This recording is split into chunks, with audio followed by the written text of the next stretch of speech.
Assalamualaikum warahmatullahi wabarakatuh. Bertemu lagi kita pada mata kuliah dasar biokimia gizi pada pertemuan ke-10 dengan topik vitamin. Pada pertemuan ini saya akan memberikan penjelasan singkat dan penjelasan awal ya teman-teman terkait vitamin. Nah, ini ya pada tahun 1912 ada seorang ilmuwan biokimia ya asal Polandia yang bernama Casimir Wang memperkenalkan istilah vitamin untuk pertama kalinya. Beliau mengemukakan bahwa terdapat senyawa organik tertentu yang sangat penting bagi kehidupan dan kesehatan manusia. Wang awalnya menganggap bahwa senyawa ini termasuk golongan amina, sehingga ia menambahkan kata amine dalam istilah yang ia buat. Sehingga istilah vitamin ini berasal dari gabungan kata vital dan amine. Penemuan ini menjadi tonggak penting dalam perkembangan ilmu gizi dan biokimia karena sebelumnya penyakit seperti beri-beri dan scurvy ini masih belum dipahami penyebabnya secara ilmiah. Nah, melalui konsep vitamin, para ilmuwan sudah mulai memahami nih bahwa penyakit tersebut disebabkan karena adanya kekurangan zat gizi mikro tertentu. Nah, ini istilah vital sendiri berasal dari bahasa Latin yang berarti hidup atau esensial bagi kehidupan. Dan kata ini digunakan untuk menekankan bahwa senyawa vitamin memiliki peran penting dalam menjaga fungsi normal tubuh. Seiring dengan berkembangnya ilmu pengetahuan, diketahui bahwa tidak semua vitamin merupakan amina, sehingga huruf E pada vitamine ini kemudian dihilangkan menjadi vitamin. Vitamin diklasifikasikan sebagai senyawa organik yang dibutuhkan dalam jumlah kecil, tetapi memiliki fungsi yang sangat krusial. Senyawa ini berperan dalam berbagai proses metabolisme termasuk sebagai koenzim dan antioksidan. Kekurangan vitamin dapat menyebabkan berbagai penyakit defisiensi yang spesifik. Pengetahuan tentang vitamin ini juga mendorong perkembangan intervensi gizi dan fortifikasi pangan. Dengan demikian, penemuan vitamin ini tidak hanya penting secara ilmiah, tetapi juga berdampak besar pada kesehatan masyarakat. Vitamin merupakan zat gizi mikro yang terdapat dalam makanan dan dibutuhkan oleh tubuh dalam jumlah yang kecil.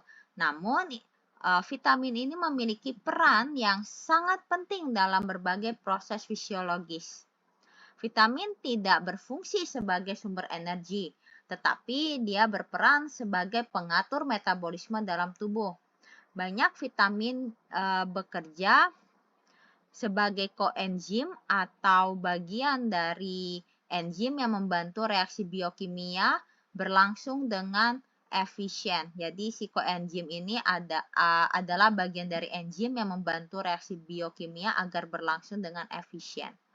Proses seperti metabolisme karbohidrat, protein, dan lemak ini sangat bergantung pada keberadaan vitamin tertentu.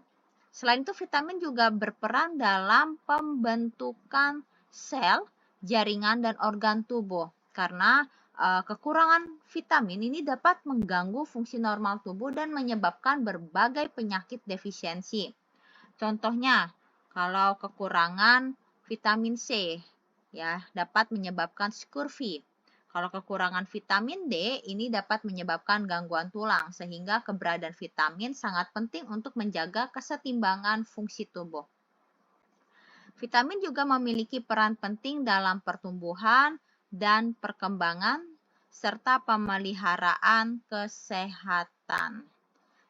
Jadi, pemeliharaan kesehatan pada tubuh kita secara keseluruhan. Nah, ini di masa pertumbuhan, vitamin mendukung pembentukan tulang, jaringan, dan sistem imun juga ya teman-teman ya.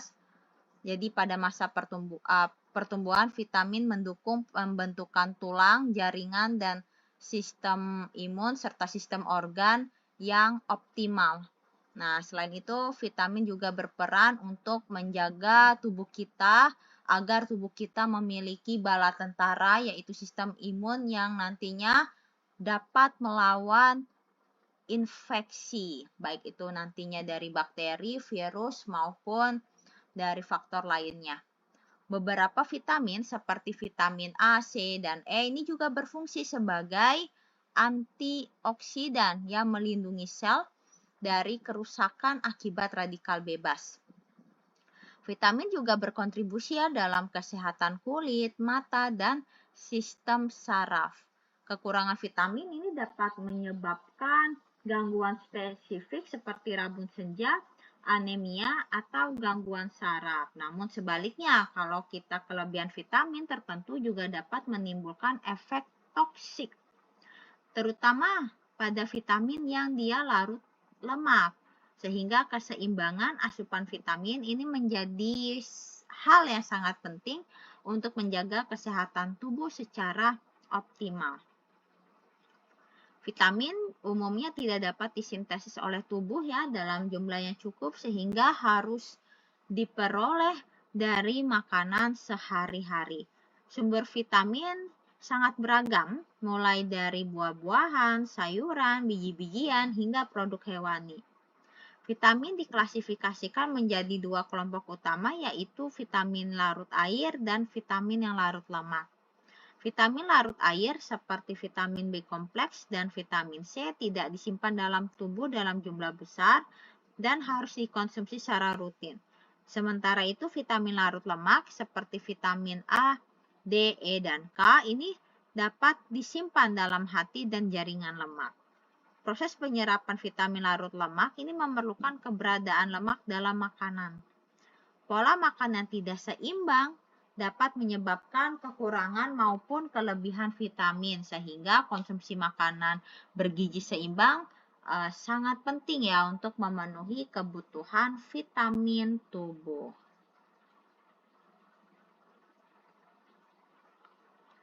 Vitamin merupakan komponen organik yang dibutuhkan oleh tubuh dalam jumlah yang sangat kecil sehingga termasuk dalam kelompok mikronutrien. Meskipun jumlahnya sedikit, vitamin memiliki peran yang sangat penting dalam menjaga fungsi fisiologis tubuh.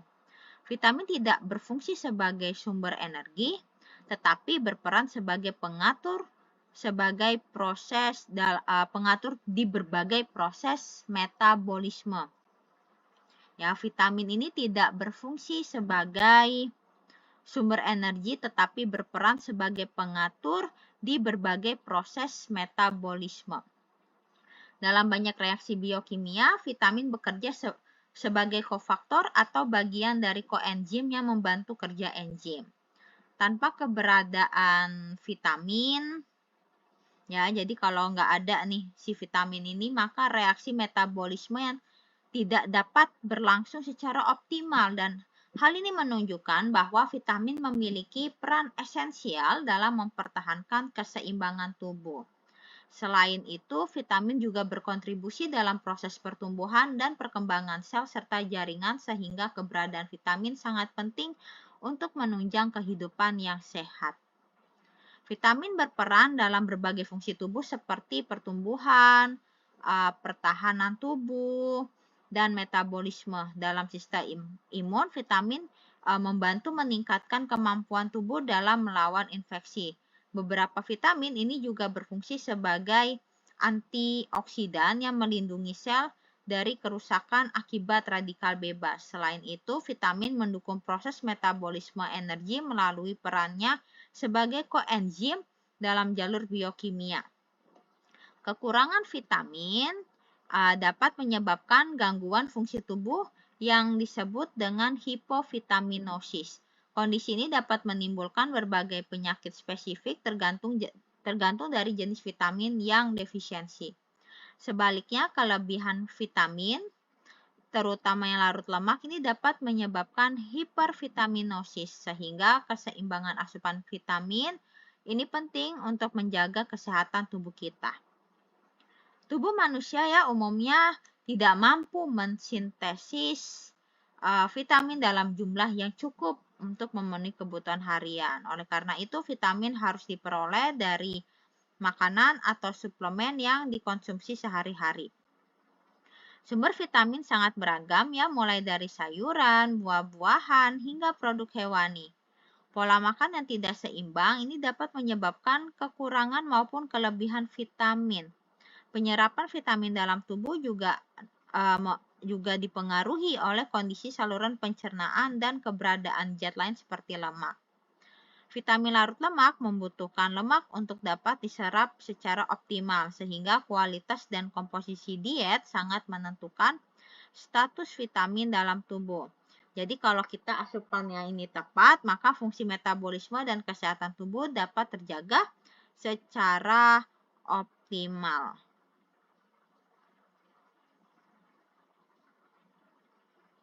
Oke.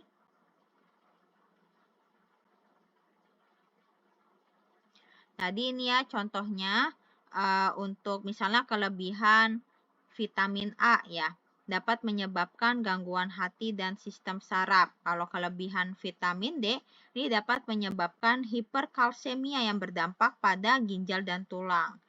Nah, sementara itu kalau pada vitamin larut air umumnya ini lebih aman ya, karena kelebihannya akan dikeluarkan melalui urin. Namun konsumsi berlebihan tetap dapat menimbulkan efek samping tertentu. Sehingga penggunaan suplemen vitamin ini harus kita lakukan dengan bijak. Penting adanya keseimbangan antara asupan dan kebutuhan tubuh untuk mencegah adanya gangguan kesehatan.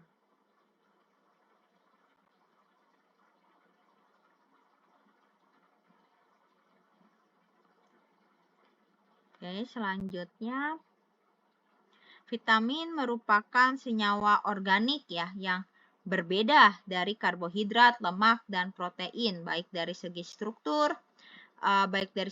kimianya maupun fungsinya di dalam tubuh. Berbeda dengan makronutrien tersebut, vitamin tidak digunakan sebagai sumber energi langsung. Perannya lebih banyak sebagai pengatur dan pendukung berbagai proses metabolisme. Vitamin bekerja sebagai koenzim atau bagian dari enzim yang membantu reaksi kimia dalam tubuh. Tanpa vitamin, banyak proses biokimia tidak dapat berlangsung secara optimal. Meskipun si vitamin ini dibutuhkan dalam jumlah yang kecil ya, namun dampaknya sangat besar terhadap kesehatan. Kekurangan atau kelebihan vitamin dapat menimbulkan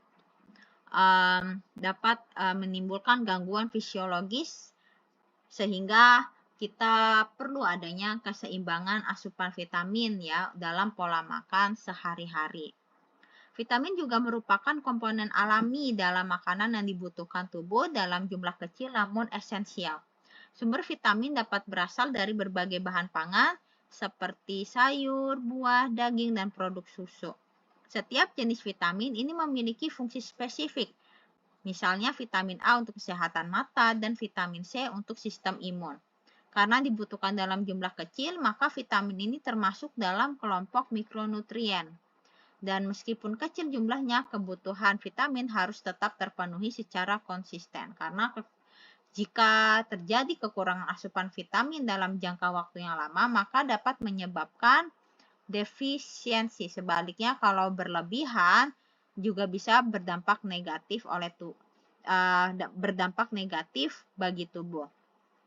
Vitamin berperan penting dalam menjaga fungsi fisiologis tubuh agar berjalan normal, namun tidak menghasilkan energi secara langsung. Fungsi fisiologis tersebut mencakup pertumbuhan, perbaikan jaringan, dan sistem kekebalan tubuh. Ketidakhadiran atau kekurangan vitamin tertentu dapat menyebabkan gangguan spesifik yang dikenal dengan spesifik defisiensi sindrom. Contohnya kekurangan vitamin D dapat menyebabkan rakitis atau osteomalacia. Dan ini menunjukkan bahwa setiap vitamin memiliki peran unik yang tidak dapat digantikan sepenuhnya oleh zat lain. Selain itu, sebagian besar vitamin ini tidak dapat disintesis oleh tubuh dalam jumlah yang cukup sehingga tubuh sangat bergantung pada asupan dari makanan. Jadi kita harus paham ya, penting untuk kita pahami bahwa kebutuhan vitamin untuk menjaga kesehatan tubuh harus kita penuhi, harus kita jaga agar kesehatan kita sehat secara optimal. Nah, di sini ada tabel. Tabel ini menampilkan klasifikasi vitamin berdasarkan nama generiknya, bentuk kimia aktifnya yang disebut vitamer, dan beberapa provitamin yang dapat diubah menjadi vitamin aktif di dalam tubuh. Vitamin A sendiri ini memiliki beberapa vitamer seperti ada retinol, retinal, dan asam retinoat yang berperan penting dalam penglihatan, pertumbuhan sel, dan sistem imun. Selain itu terdapat provitamin seperti beta-karoten ya. Ada beta-karoten, lalu ada kriptosantin yang dapat dikonversi menjadi vitamin A di dalam tubuh. Vitamin D terdiri dari kolekalsiferol atau D3 dan ergokalsiferol atau D2 yang berfungsi dalam pengaturan kalsium dan kesehatan tulang. Vitamin E ini memiliki bentuk seperti alfa tokoferol, lalu ada gamma tokoferol yang dikenal sebagai antioksidan kuat. Vitamin K terdiri dari filoquinon, itu vitamin K1, menaquinon vitamin K2, dan menadion vitamin K3 yang berperan dalam proses pembekuan darah. Sementara itu vitamin C memiliki bentuk asam askorbat dan asam dihidroaskorbat yang berfungsi sebagai antioksidan dan membantu sintesis kolagen. Setiap vitamer ini pasti memiliki aktivitas biologis yang berbeda meskipun berasal dari kelompok vitamin yang sama. Untuk kelompok vitamin B ini terdiri dari berbagai jenis dengan fungsi utama dalam metabolisme, energi, dan fungsi saraf. Vitamin B1 atau tiamin berperan dalam metabolisme karbohidrat dan fungsi sistem saraf. Vitamin B2 atau riboflavin penting dalam proses produksi energi dan kesehatan kulit. Vitamin B3 atau niacin hadir dalam bentuk asam nikotinat dan nikotinamida yang berperan dalam metabolisme energi dan kesehatan sel. Selanjutnya ada vitamin B6 ya, pyridoxine. Ini memiliki beberapa bentuk seperti pyridoxal, dan pyridoxamin yang penting dalam metabolisme asam amino. Selanjutnya ada vitamin B9 atau asam folat. Ini berperan dalam pembentukan DNA dan sel darah merah. Lalu selanjutnya ada vitamin B7 atau biotin. Ini penting dalam metabolisme lemak, protein, dan karbohidrat. Vitamin B5 atau asam pantotenat ini berperan penting dalam sintesis koenzim A yang penting dalam metabolisme energi. Serta vitamin B12 atau kobalamin memiliki bentuk seperti cyanokobalamin, hidroksokobalamin, dan metilkobalamin yang penting untuk fungsi saraf dan pembentukan sel darah merah. Jadi secara overall ya, secara keseluruhan vitamin dapat kita bedakan menjadi vitamin yang larut lemak dan larut air berdasarkan sifat kelarutannya. Vitamin A, D, E, dan K termasuk dalam vitamin larut lemak yang dapat disimpan dalam jaringan tubuh. Sementara itu vitamin B kompleks dan vitamin C ini termasuk ke dalam vitamin yang larut air. Ya, vitamin yang larut air dan ini tidak dapat disimpan dalam jumlah besar. Karena sifat ini, maka vitamin larut air perlu dikonsumsi secara rutin setiap harinya. Provitamin merupakan senyawa prekursor. Nah, provitamin ini senyawa prekursor yang akan diubah menjadi vitamin aktif di dalam tubuh melalui proses metabolisme. Dan adanya vitamer, berbagai vitamer ini menunjukkan bahwa satu jenis vitamin dapat memiliki beberapa bentuk kimia dengan fungsi yang serupa. Namun, efektivitas masing-masing bentuk dapat berbeda tergantung kondisi tubuh dan proses penyerapannya.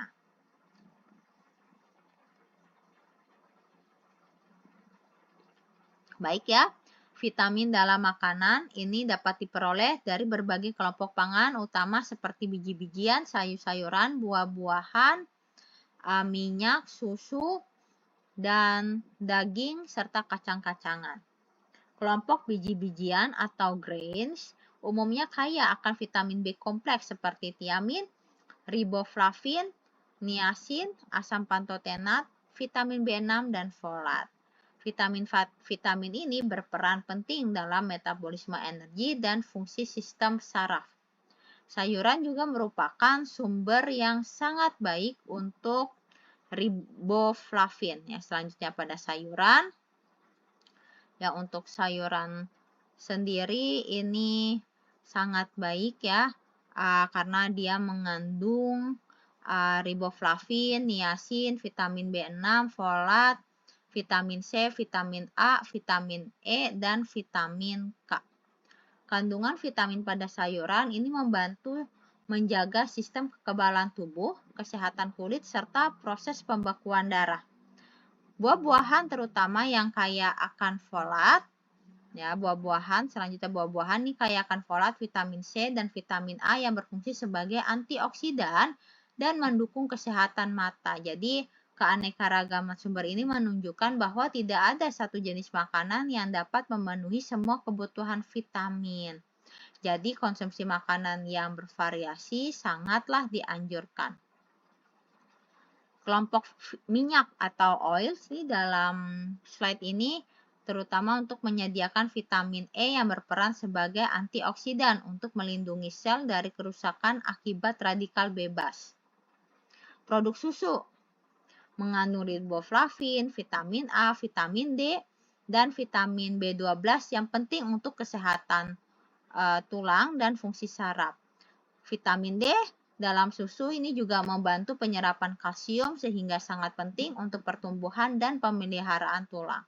Sementara itu pada kelompok daging dan kacang-kacangan ya menyediakan berbagai vitamin seperti tiamin, riboflavin, niacin, biotin, asam pantotenat, folat, vitamin B12, vitamin A, D, dan K.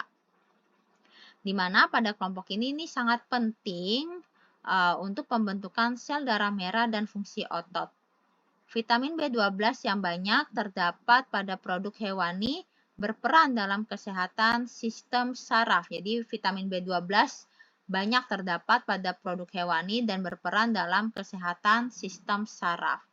Kacang-kacangan juga menjadi alternatif sumber vitamin bagi mereka yang tidak mengonsumsi daging, sehingga setiap kelompok makanan memiliki kontribusi unik terhadap pemenuhan kebutuhan vitamin. Dan ini ada kayak seperti konsep piramida ya, piramida makanan yang menekankan keseimbangan konsumsi berbagai jenis makanan untuk memenuhi kebutuhan vitamin. Di mana pada bagian bawah piramida yang lebih luas ini menunjukkan bahwa makanan seperti biji-bijian dan sayuran sebaiknya dikonsumsi dalam jumlah yang lebih banyak. Sementara itu, kelompok seperti minyak dan produk hewani dikonsumsi dalam jumlah yang lebih terbatas, ya, terutama pada produk oil sih ini ya, oils. Pada produk minyak. Nah, setiap vitamin juga memiliki fungsi spesifik sehingga kekurangan salah satu jenis vitamin ini dapat berdampak bagi kesehatan. Dan selain itu, interaksi antar vitamin ini juga penting untuk mendukung fungsi tubuh secara optimal. Contohnya, vitamin C membantu penyerapan zat besi dari makanan. Pola makan yang seimbang dan beragam juga dapat mencegah terjadinya defisiensi vitamin.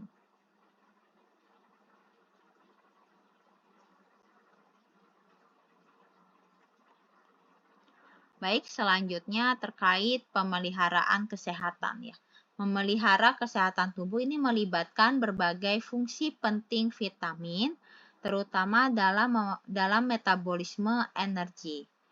Vitamin seperti tiamin, riboflavin, niacin, asam pantotenat, biotin, dan vitamin B12, cyanokobalamin ini berperan dalam mengubah makanan menjadi energi yang dibutuhkan tubuh.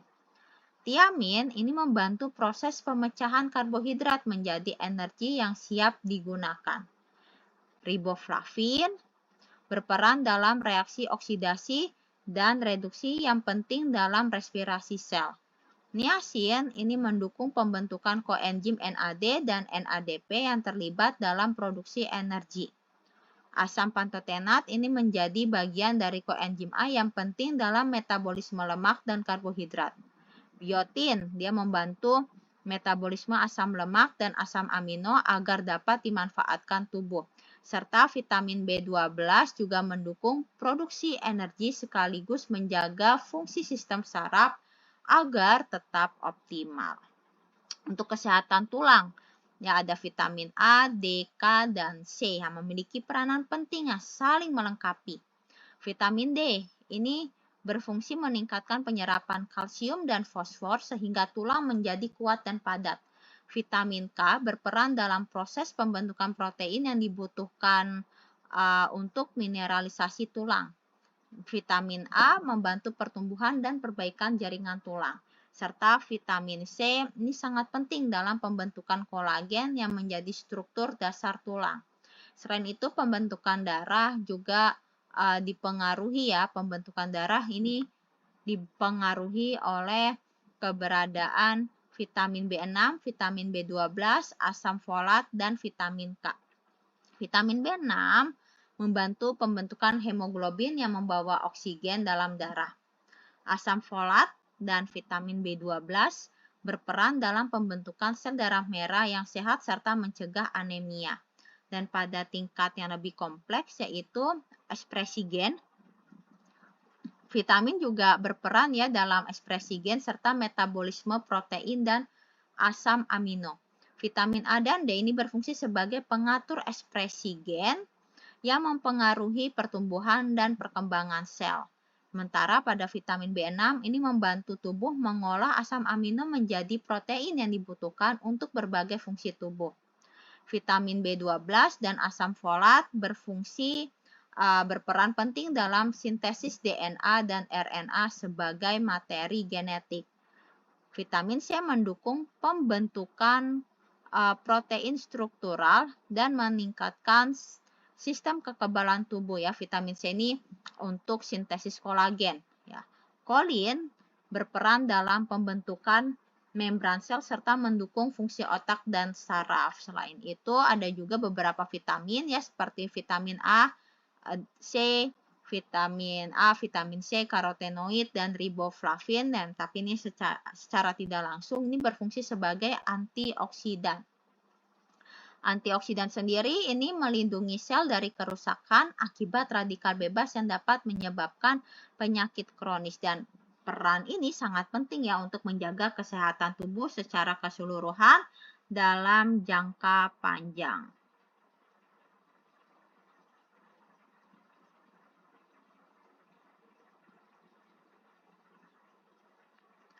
Baik, selanjutnya kita akan membahas terkait absorpsi vitamin. Benarnya untuk absorpsi vitamin ini sudah teman-teman dapatkan ya di mata kuliah metabolisme energi, zat gizi makro, dan zat gizi mikro. Dan vitamin ini kan termasuk zat gizi mikro ya. Jadi di sini kita hanya mengulas singkat terkait absorpsi vitamin. Proses absorpsi vitamin ini dimulai dari sistem pencernaan setelah makanan dikonsumsi dan dicerna secara mekanis maupun kimiawi. Di dalam lambung, makanan dipecah menjadi bentuk yang lebih sederhana sebelum masuk ke usus halus. Hati ini menghasilkan empedu yang disimpan di kantung empedu dan dilepaskan untuk membantu pencernaan lemak. Pankreas juga mengeluarkan enzim yang berperan dalam memecahkan lemak ya. Pankreas ini mengeluarkan enzim yang berperan dalam memecahkan lemak, protein, dan karbohidrat. Lalu di usus halus, ini lemak yang telah dicerna akan membentuk struktur kecil yang disebut dengan micelle. Misel ini mengandung asam lemak, monogliserida, dan vitamin yang larut dalam lemak. Struktur tersebut membantu membawa vitamin menuju permukaan sel usus untuk diserap ya. Jadi struktur ini misel ini kan karena dia mengandung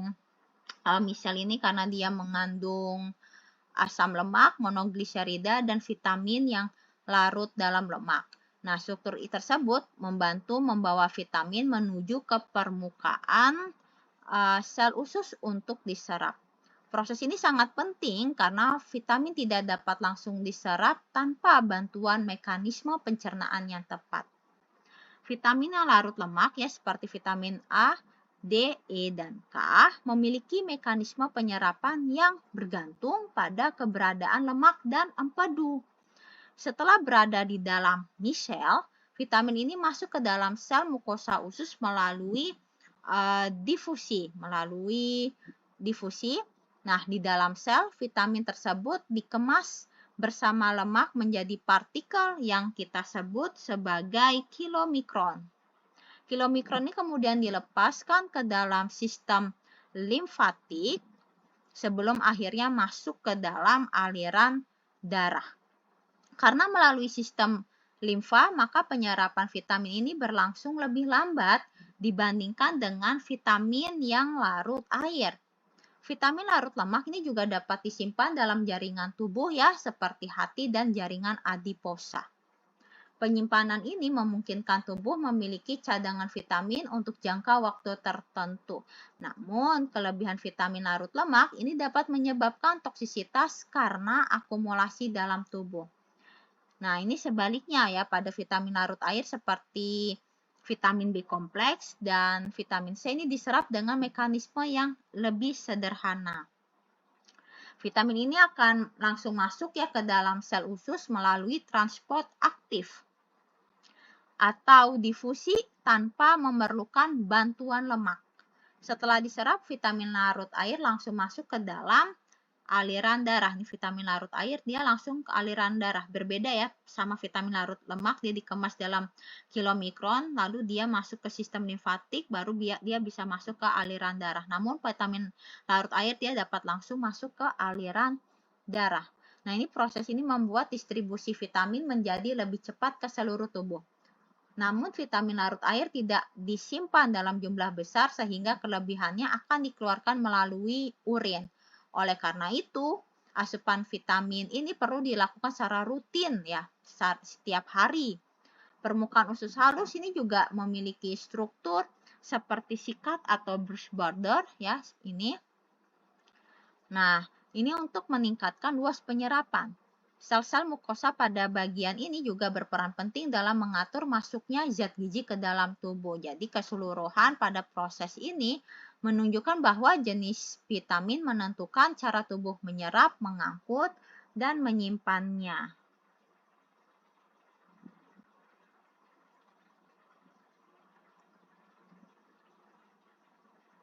Ini ya berdasarkan kelarutannya ya. Ada vitamin yang larut dalam lemak yaitu vitamin A, D, E, dan K, serta vitamin yang larut air yaitu vitamin C dan vitamin B kompleks. Vitamin B kompleks itu apa aja? Ada vitamin B1, tiamin. Terus kalau B2 dia riboflavin, vitamin B3 niacin, vitamin B5 asam pantotenat, vitamin B6 piridoksin, vitamin B9 asam folat, dan vitamin B12 ada cyanokobalamin. Lalu kita lanjut lagi teman-teman ya, untuk sifat vitamin yang larut dalam lemak.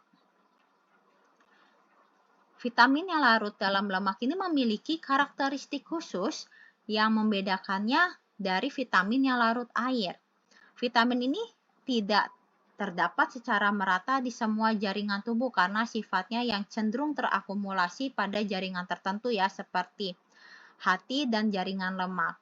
Nah, secara kimia vitamin ini tersusun dari unsur karbon, hidrogen, dan oksigen yang membuatnya bersifat nonpolar. Sifat tersebut menyebabkan vitamin larut lemak tidak mudah larut dalam air, tetapi mudah larut di dalam lemak. Saya ulangi lagi, secara kimia vitamin yang larut lemak ini tersusun dari unsur karbon, hidrogen, dan oksigen yang membuatnya bersifat non-polar. Sifat tersebut menyebabkan vitamin larut lemak tidak mudah larut di dalam air tetapi mudah larut dalam lemak. Beberapa vitamin dalam kelompok ini juga memiliki bentuk prekursor atau provitamin. Ralat ya teman-teman. Nah, untuk yang vitamin ini kan maupun dia bentuk vitamin, dia tidak terdiri, memang semua senyawa itu pasti ada kandungan CHO dan N. Untuk penentuan dia bisa larut lemak atau tidak, itu bisa dibagi dari sifatnya ataupun panjang dari panjang molekul dari suatu senyawa. Semakin panjang CHO senyawa yang mengandung unsur CHO ini, maka dia bersifat non-polar, seperti itu ya. Jadi untuk vitamin yang larut dalam lemak, kalau kita perhatikan nih seperti vitamin A, dia kan vitaminnya panjang ya, strukturnya beta karoten, karotenoid, terus ada vitamin D, vitamin K, dan vitamin E. Ini pada umumnya memang dia secara struktur tidak larut di dalam air, namun dia larut dalam lemak. Yang mau saya ralat, tidak semua senyawa yang mengandung unsur karbon, hidrogen, dan oksigen ini dia tidak larut di dalam air. Contohnya yang larut di dalam air itu seperti gula. Gula kan dia mengandung CH dan O, glukosa, fruktosa. Nah, dia larut di dalam air. Contoh lain seperti misal karbohidrat atau protein. Protein ada N-nya pula, ada nitrogen, dan dia protein ini dia cenderung bersifat larut di dalam air. Penentuan untuk dia larut air atau tidak ini ini tergantung dari kepolaritasan pada suatu senyawa tersebut, bobot molekul dan panjang rantainya, seperti itu ya. Jadi vitamin yang larut lemak ini tidak terdapat secara merata di semua jaringan tubuh karena sifatnya yang cenderung terakumulasi pada jaringan tertentu seperti hati dan jaringan lemak. Nah, lalu beberapa vitamin dalam kelompok larut lemak ini juga ada bentuk prekursor atau provitamin yang dapat diubah menjadi bentuk aktif di dalam tubuh. Contohnya seperti beta karoten yang dapat diubah menjadi vitamin A sesuai kebutuhan tubuh. Nah, vitamin larut lemak ini juga berperan penting dalam menyusun dan menjaga struktur jaringan tubuh, di mana peran ini mencakup untuk menjaga integritas membran sel serta mendukung fungsi organ tertentu. Dalam proses penyerapan, vitamin larut lemak harus dikonsumsi bersama-sama dengan lemak ya, agar dapat diserap secara optimal oleh usus halus. Setelah diserap, vitamin ini akan disimpan bersama lemak dalam tubuh sehingga dapat digunakan saat diperlukan. Penyimpanan ini membuat tubuh tidak perlu mengonsumsi vitamin tersebut setiap hari dalam jumlah yang besar. Namun karena dapat terakumulasi konsumsi yang berlebihan, maka dapat berpotensi menimbulkan efek toksik. Vitamin larut lemak umumnya disekresikan melalui feses ya, bukan melalui urin seperti vitamin yang larut air. Selain itu, vitamin ini cenderung kurang stabil jika dibandingkan dengan vitamin B karena mudah dipengaruhi oleh cahaya dan proses oksidasi. Paparan cahaya dan udara juga dapat merusak struktur kimia vitamin sehingga dapat menurunkan efektivitasnya, sehingga penyimpanan dan pengolahan makanan yang mengandung vitamin ini harus diperhatikan dengan baik. Nah, pemahaman kita terkait sifat-sifat ini penting ya agar asupan vitamin larut lemak ini tetap seimbang dan bermanfaat bagi kesehatan tubuh. Selanjutnya kita akan membahas sifat vitamin larut lemak. Nah, vitamin larut lemak ini memiliki sifat utama berupa kemampuan untuk disimpan dalam tubuh terutama di hati dan jaringan lemak. Penyimpanan ini memungkinkan tubuh memiliki cadangan vitamin yang dapat digunakan saat asupan dari makanan berkurang. Karena tersimpan dalam jaringan lemak, vitamin ini tidak perlu dikonsumsi setiap hari dalam jumlah yang besar. Vitamin seperti A, D, E, dan K termasuk dalam kelompok vitamin larut lemak dan memiliki fungsi penting bagi tubuh. Selain itu, vitamin larut lemak ini dapat bertahan lebih lama di dalam tubuh dibandingkan vitamin larut air. Nah, ini yang sering disebut sebagai sifat longevity karena keberadaannya dapat dipertahankan dalam bentuk cadangan. Proses penyimpanan ini juga membuat distribusi vitamin berlangsung lebih lambat namun lebih stabil. Nah, ini ya, dengan demikian tubuh memiliki mekanisme cadangan yang membantu menjaga keseimbangan zat gizi dalam jangka panjang. Proses penyerapan vitamin larut lemak terjadi di usus kecil dan ini membutuhkan bantuan lemak dari makanan. Vitamin ini akan diserap bersama lipid setelah melalui proses pencernaan yang melibatkan empedu dan enzim pankreas. Setelah diserap, vitamin akan diangkut melalui sistem limfa sebelum masuk ke aliran darah. Proses ekskresinya ini berlangsung lebih lambat dibandingkan vitamin larut air, sehingga vitamin ini tidak mudah dikeluarkan dari tubuh. Namun, sifat penyimpanannya ini juga memiliki resiko, ya, karena dapat menyebabkan toksisitas jika dikonsumsi dalam jumlah yang berlebihan. Toksisitas ini biasanya terjadi akibat penggunaan suplemen vitamin dengan dosis tinggi dalam jangka waktu yang lama. Gejala yang muncul dapat berupa gangguan organ seperti hati atau sistem saraf, sehingga konsumsi vitamin larut lemak ini perlu kita perhatikan ya agar tetap sesuai dengan kebutuhan tubuh dan tidak berlebihan.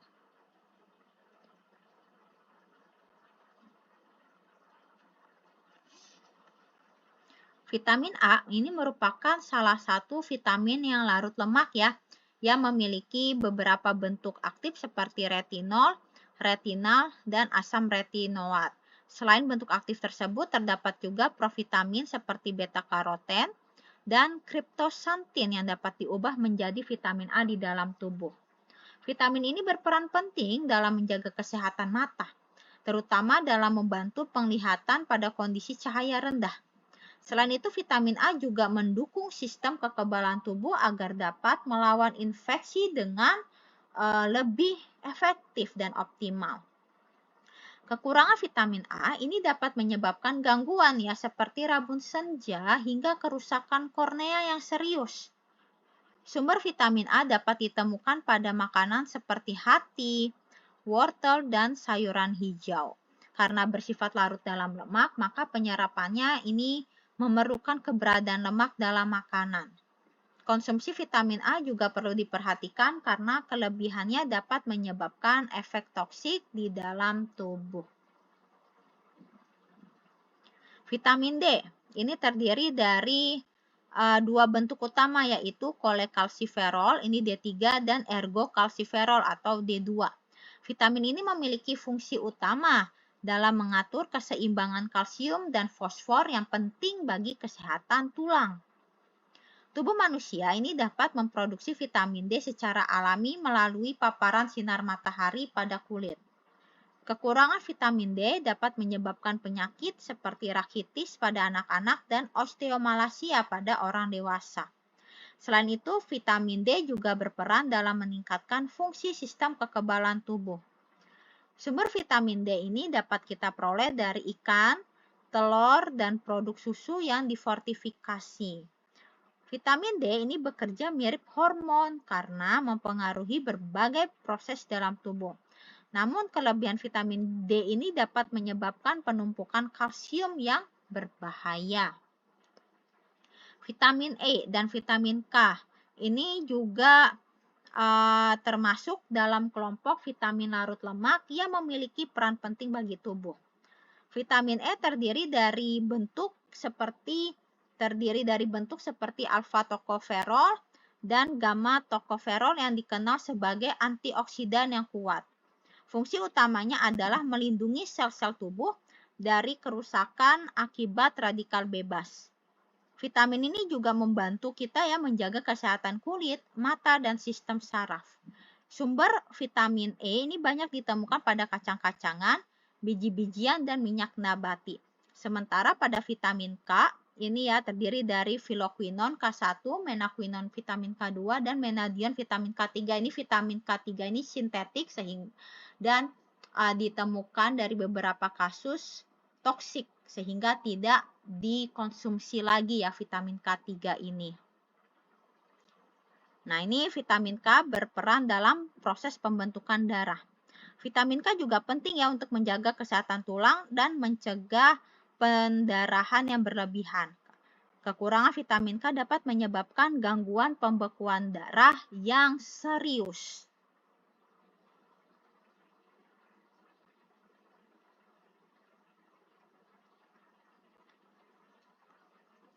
Oke, selanjutnya kita akan membahas terkait bagaimana sih metabolisme vitamin yang larut dalam lemak. Nah, vitamin yang larut dalam lemak ini memiliki sifat khas yang tidak langsung dikeluarkan dari tubuh ketika jumlahnya berlebih. Nah, sebaliknya vitamin ini akan disimpan di dalam jaringan tubuh seperti hati dan jaringan lemak. Proses penyimpanan ini memungkinkan tubuh memiliki cadangan vitamin untuk digunakan di kemudian hari. Namun, sifat ini juga membuat vitamin larut lemak berpotensi menumpuk jika dikonsumsi secara berlebihan. Nah, penumpukan tersebut dapat meningkatkan risiko terjadinya toksisitas dalam tubuh, sehingga konsumsi vitamin larut lemak ini harus diperhatikan agar tidak melebihi kebutuhan harian. Berbeda ya dengan vitamin yang larut air, di mana vitamin larut lemak ini tidak mudah dikeluarkan melalui urin. Dan hal ini menjadikan keseimbangan asupan ini menjadi faktor yang harus kita perhatikan ya untuk menjaga kesehatan tubuh. Nah, ini dalam proses penyerapannya, vitamin larut lemak masuk ke dalam tubuh melalui mekanisme difusi pasif di usus halus. Proses ini terjadi setelah vitamin bercampur dengan lemak yang telah dicerna oleh enzim dan empedu. Nah, di dalam dinding usus vitamin kemudian digabungkan dengan kilomikron yang merupakan jenis lipoprotein.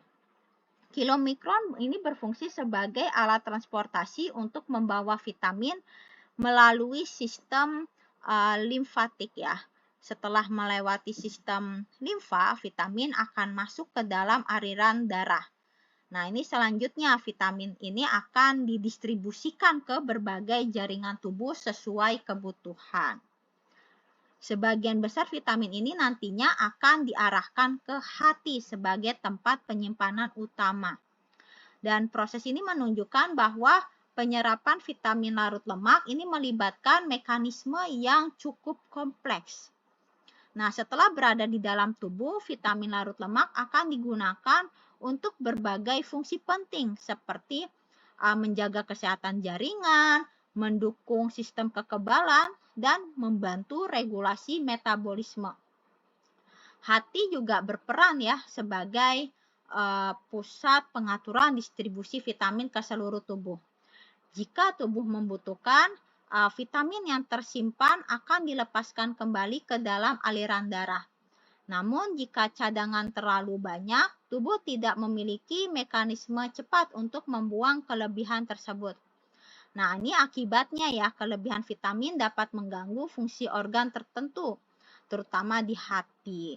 Nah, gejala toksisitas ini bisa muncul dalam bentuk gangguan pencernaan, kerusakan organ, atau gangguan sistem saraf. Sehingga penggunaan suplemen vitamin ini harus kita lakukan dengan hati-hati dan wajib sesuai anjuran.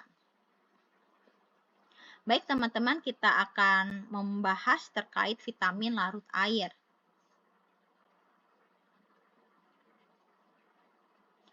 Vitamin larut air ini merupakan kelompok vitamin yang memiliki karakteristik yang berbeda ya dibandingkan vitamin larut lemak. Vitamin ini tidak hanya tersusun dari unsur karbon, hidrogen, dan oksigen ya. Dia tidak hanya tersusun dari unsur karbon, hidrogen, dan oksigen, tetapi juga dapat mengandung unsur lain seperti nitrogen atau sulfur. Nah, ini ya membuat struktur kimianya lebih kompleks dan beragam dalam fungsi biologis. Vitamin larut air ini umumnya tidak memiliki provitamin, tidak memiliki bentuk provitamin sehingga harus diperoleh langsung dalam bentuk aktif dari makanan.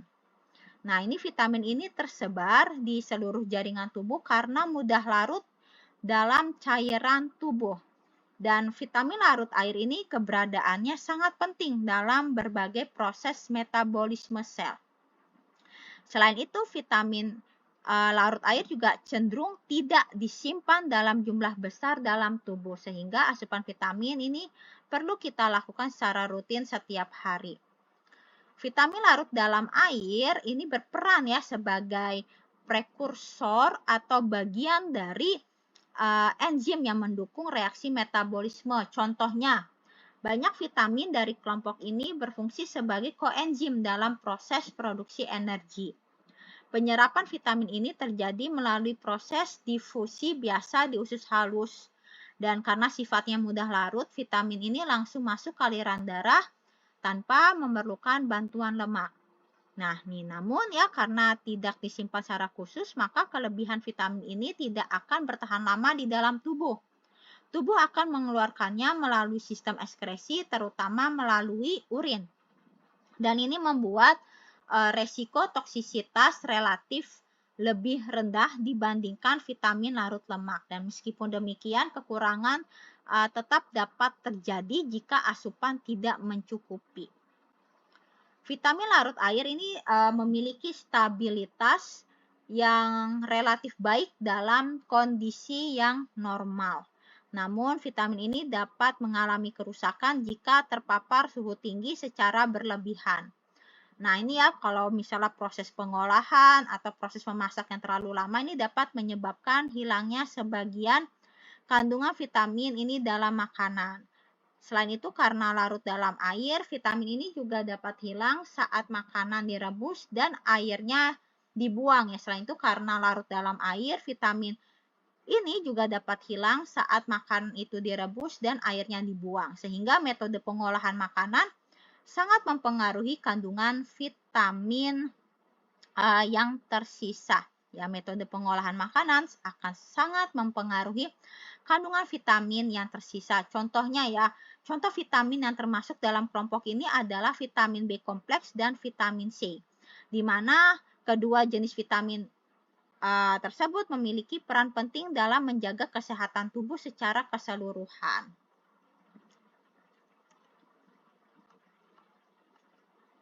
Oke, selanjutnya kita akan membahas bagaimana sih sifat vitamin yang larut air. Nah, vitamin larut air ini memiliki karakteristik utama berupa proses penyerapan yang cepat setelah dikonsumsi. Setelah masuk ke dalam tubuh melalui makanan, vitamin ini akan melewati saluran pencernaan dan diserap di usus halus. Selanjutnya, vitamin tersebut masuk ke dalam pembuluh darah portal untuk diedarkan ke seluruh tubuh. Seperti itu ya. Saya ulangi lagi, vitamin larut air ini memiliki karakteristik utama berupa proses penyerapan yang cepat setelah dikonsumsi. Setelah masuk ke dalam tubuh melalui makanan, vitamin larut air akan melewati saluran pencernaan dan diserap di usus halus. Selanjutnya, vitamin tersebut masuk ke dalam pembuluh darah portal untuk diedarkan ke seluruh tubuh. Berbeda dengan vitamin larut lemak. Vitamin larut air ini tidak dapat disimpan dalam jangka waktu yang lama dan hal ini disebabkan oleh sifatnya yang mudah larut dalam cairan tubuh sehingga cepat beredar dan digunakan ya. Jadi untuk vitamin larut air ini tidak dapat disimpan dalam jangka waktu yang lama.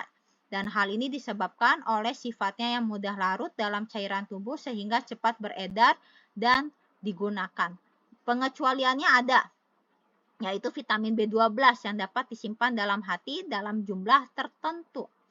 Meskipun demikian, sebagian besar vitamin larut air tetap membutuhkan asupan rutin setiap hari. Karena tanpa adanya asupan yang cukup, tubuh dapat dengan cepat mengalami kekurangan vitamin ini.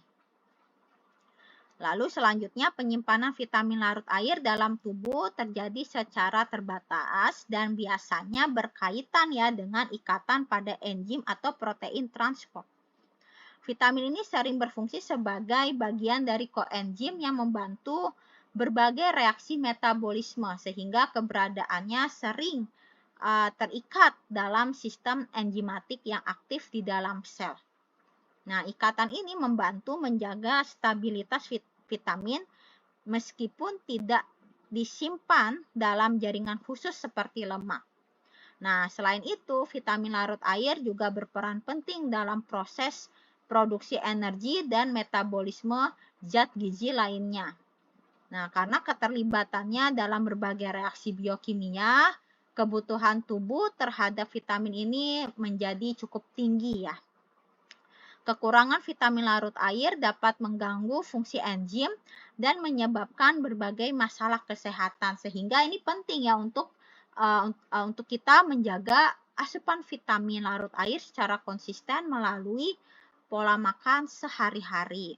Nah, ini penyimpanan vitamin larut air terjadi dari hasil ikatannya dengan enzim dan transport protein.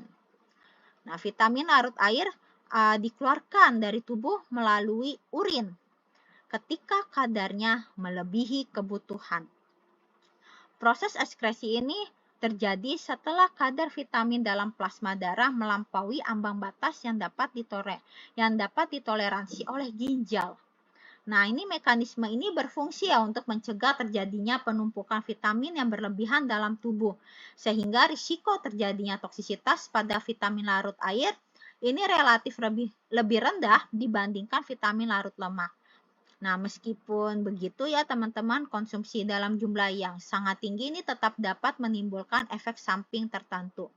Oleh karena itu, konsumsi vitamin tetap harus disesuaikan dengan kebutuhan tubuh. Nah, selain itu, kehilangan vitamin melalui urin juga menyebabkan tubuh memerlukan suplai yang terus-menerus, dan hal ini menjelaskan mengapa pola makan yang seimbang menjadi concern kita untuk menjaga kecukupan vitamin yang larut air.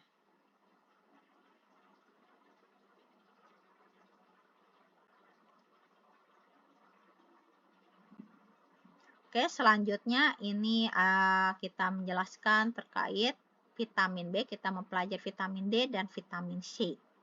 Nah, vitamin B kompleks. Nah, ini vitamin B kompleks merupakan kelompok vitamin larut air yang terdiri dari beberapa jenis dengan fungsi yang saling melengkapi. Vitamin B1 atau tiamin berperan penting dalam metabolisme karbohidrat dan fungsi sistem saraf. Vitamin B2 atau riboflavin ini membantu dalam proses produksi energi dan menjaga kesehatan kulit serta mata. Vitamin B3 atau niacin ini berperan dalam metabolisme energi serta membantu fungsi sistem pencernaan. Vitamin B6 atau pyridoxine ini penting untuk metabolisme asam amino dan pembentukan neurotransmitter. Selanjutnya, vitamin B9 atau asam folat berperan dalam pembentukan sel darah merah ya, berperan dalam pembentukan sel darah merah dan sintesis DNA. Vitamin B7 atau biotin ini membantu metabolisme lemak, karbohidrat, dan protein. Vitamin B5 atau asam pantotena terlibat dalam sintesis koenzim A yang penting untuk metabolisme energi. Terakhir, vitamin B12 cyanokobalamin memiliki peran penting dalam pembentukan sel darah merah dan menjaga kesehatan sistem saraf. Kelompok vitamin B ini bekerja terutama sebagai koenzim dalam berbagai reaksi metabolisme tubuh. Vitamin-vitamin ini membantu tubuh mengubah makanan menjadi energi yang dapat digunakan oleh sel-sel. Nah, selain itu vitamin B ini juga berperan dalam menjaga fungsi otak dan sistem saraf tetap optimal. Kekurangan salah satu jenis vitamin B ini dapat menyebabkan gangguan kesehatan tertentu. Contoh, kekurangan vitamin B1 dapat menyebabkan beri-beri, sementara kekurangan vitamin B12 dapat menyebabkan anemia. Biasanya anemia megaloblastik ya teman-teman. Vitamin B9 ini sangat penting bagi ibu hamil karena berperan dalam perkembangan janin. Nah, sumber vitamin B ini dapat ditemukan dalam berbagai makanan seperti biji-bijian, daging, telur, dan sayuran hijau. Nah, ini karena larut dalam air, vitamin B ini tidak disimpan lama dalam tubuh dan perlu dikonsumsi secara rutin. Dan hal ini membuat keseimbangan asupan harian menjadi sangat penting ya untuk menjaga kesehatan tubuh.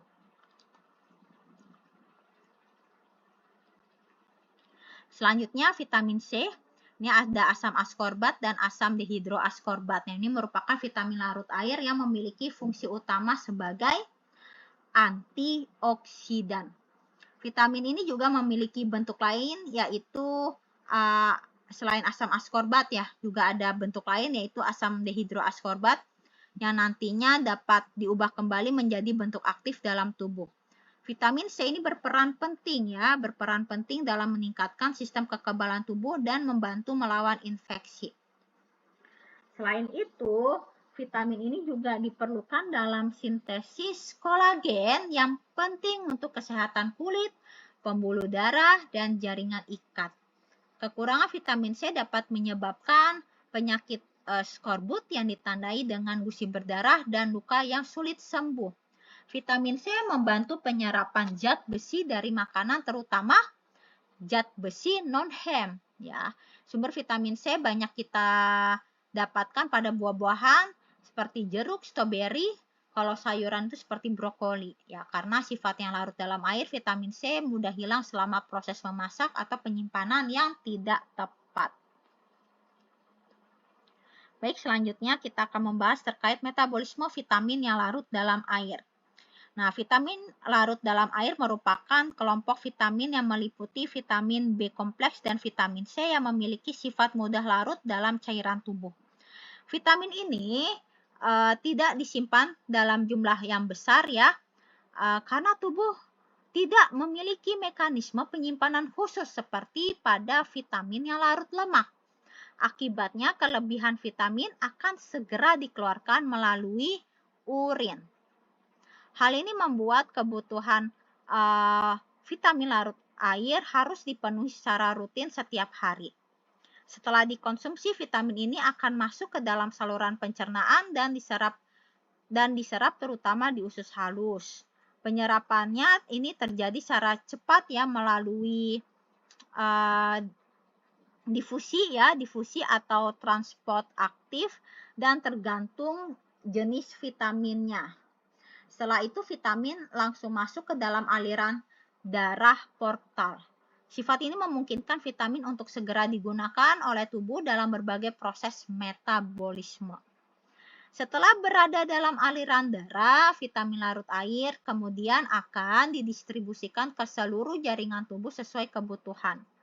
Sebagian vitamin akan menuju hati. Oke, dia akan menuju hati ya, ditransportasikan ke hati sebagai pusat metabolisme untuk diproses lebih lanjut.